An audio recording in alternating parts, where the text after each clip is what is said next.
তার দিকে তাকাও, তাহলেই তুমি দৃঢ় থাকতে পারবা। চেয়ার বাঁচানোর জন্য কত নিরীহ মানুষকে মারলো। 2013 সালে শাপলা চত্বরে হেফাজত ইসলামের কত সন্তান, কত বাবা মার কোল খালি করলো।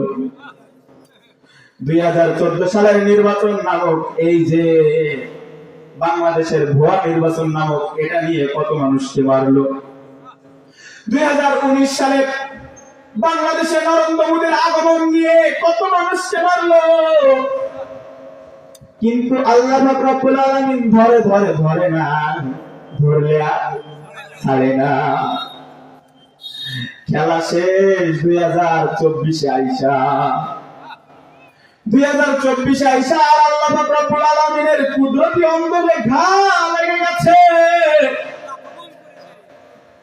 2024 এসে তার আর কোন ষড়যন্ত্র কাজে আসলো না।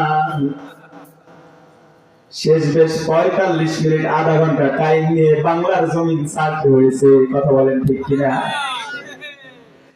45 মিনিট আধা ঘন্টা টাইম তোমাকে দিলাম, এরপর কিন্তু তুমি আর টাইম পাইবে না।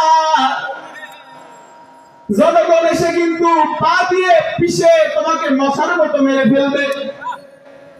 দেশ ছাড়ো, দেশ ভাগো, দেশ ছেড়ে চলে যাও।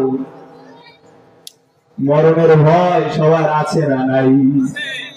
ওই যে 5 তারিখ, ওই যে গণভবন দখলের যে দিনটা, ওই দিন যদি তুমি হেলিকপ্টারে পার না হয়ে যাইতা, তোমার রক্ত কুত্তারাও পাইতো না।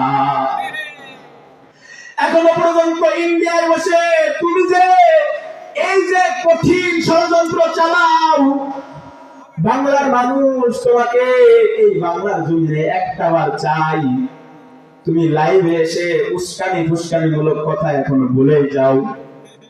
তুমি তোমার নিজের চিন্তা করো।